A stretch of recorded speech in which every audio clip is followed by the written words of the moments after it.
Oke, kemarin saya sudah kasih PR ya buat mahasiswa. Bagaimana cara kalian lahir ke dunia ini?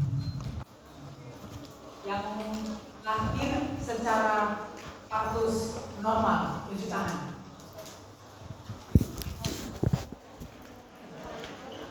Seksio. Ada yang tunjuk tangan ini saya tengok. Nah, coba ulang lagi. Yang dilahirkan secara normal. Oke, seksio. Oke, ya. Jadi memang harusnya persentasenya memang harus demikian ya, lebih banyak yang normal. Sehingga kompetensi untuk asuhan persalinan normal ini adalah kompetensi untuk dokter umum. Nah, lebih banyak yang melahirkan secara normal. Ya. Oke, yuk sama-sama kita lihat ya skill kita hari ini. Jadi kita yang pertama mengenali tanda dan gejala.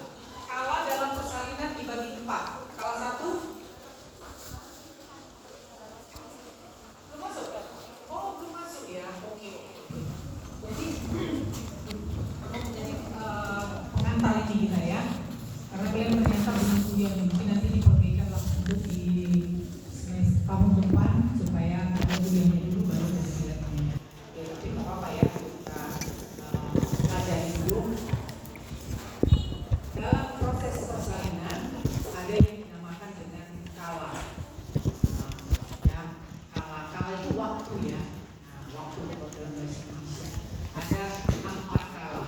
Kala 1, kala 2, kala 3, kala 4. Kala 1 apa itu? Jadi wanita yang sudah dalam proses persalinan, yang memang sudah mau melahirkan, ya, kita akan mengevaluasi mulut rahimnya atau cervix. Nah, kan bayi di dalam rahim mau keluar nih, ya, mau keluar kan anatomi uterus paling bawah kan cervix. Cervixnya ini harus terbuka. Proses terbukanya cervix ini harus ada yang namanya kontraksi atau his. Jadi adanya kontraksi, adanya pembukaan, baru kepala bayi perlahan-lahan bisa turun. Ya, jadi nanti ini patogram saya nggak ada. Kita kan tadi sebenarnya asuhan persalinan normal aja ya. Yang dicatat di patogram. Ya, nanti kalian akan belajar lagi. Ini saya hanya pengantarnya aja ya. Nah, jadi pembukaan cervix yang tadinya tertutup pelan-pelan terbuka. Nah, luar biasanya sang pencipta kita, ya. Terbukanya jalan lahir itu pembukaan lengkap namanya itu berapa senti? 10. Jadi biparietal bayi yang cukup bulan kurang lebih kalau kita ukur dengan BSI 9,87, 9,77. Kalau lebih dari 10 berarti bayinya gede. Tapi rata-rata di bawah 10 sehingga bisa lahir. Nah, pembukaan 1 sampai 10 itulah yang dinamakan dengan kala 1. Oke.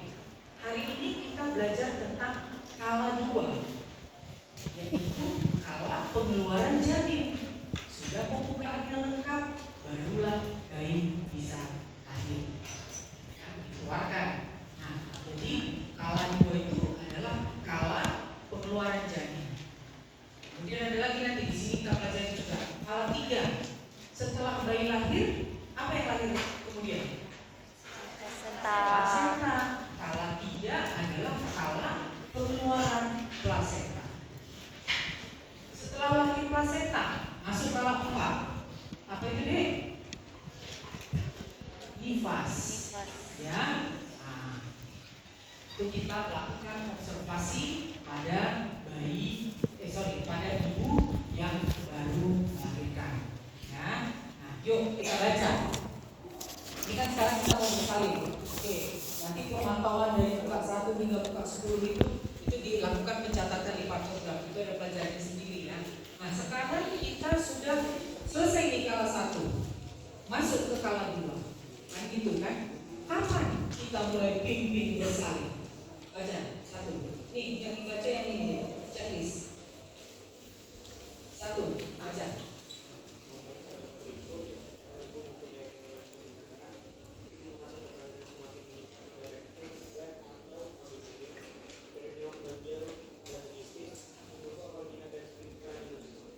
Oke, jadi kalau pembukaan lengkap, apakah ibunya kita suruh mengajar-ngajar? Nggak boleh.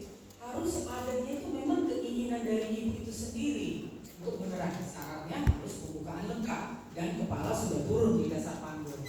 Kemudian karena kepala sudah turun di dasar panggul, apa yang dirasakan oleh si ibu itu tadi, nomor 2 tadi, justru dia mau beol ini dong, bukan sekedar sakit, mau beol. Nah, ya. Kemudian perineum menonjol dan menipis. Apa itu perineum?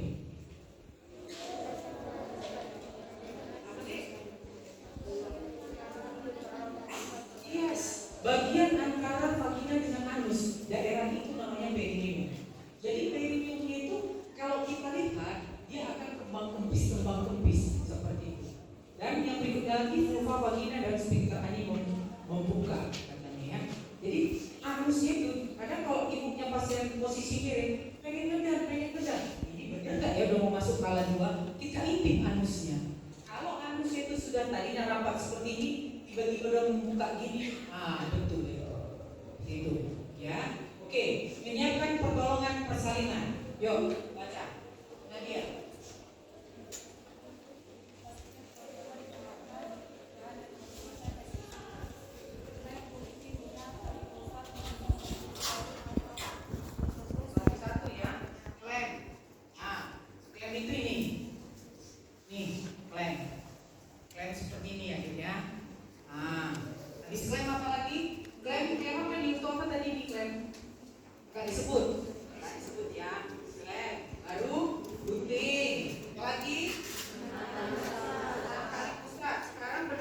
Udah digantikan dengan klip seperti ini. Gak lagi benang. Zaman dulu saya koas masih benang deh, diikat. Ini enggak, udah gini, klip murah harganya. Apalagi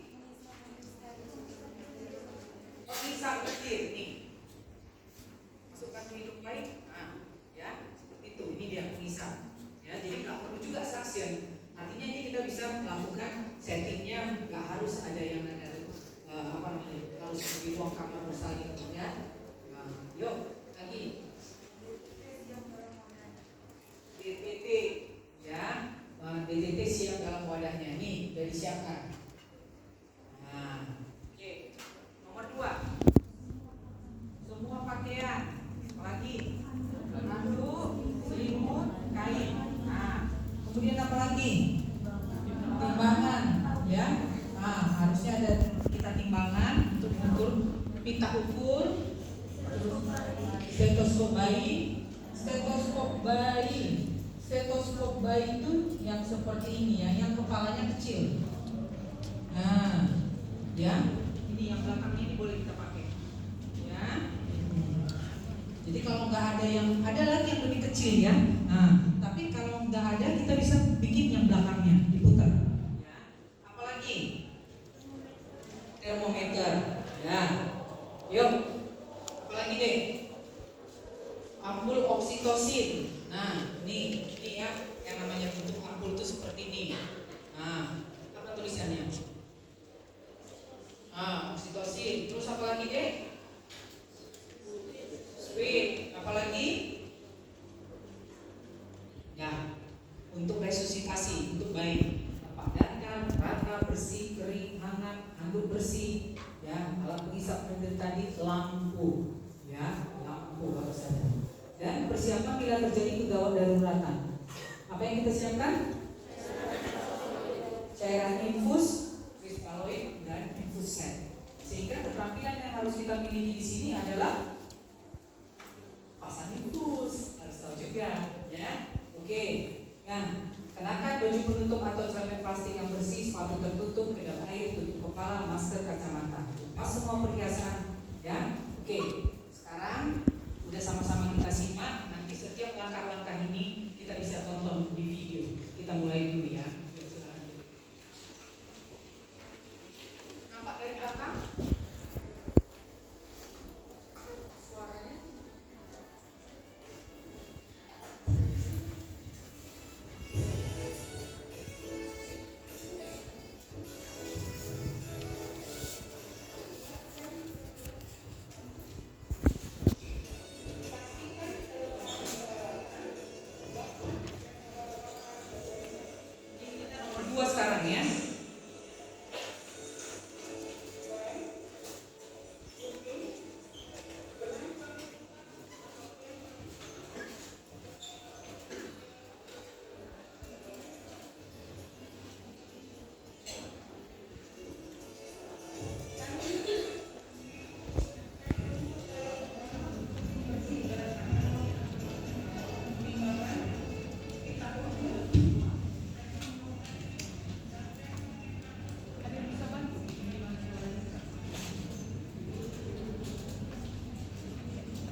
Stop dulu deh, stop dulu.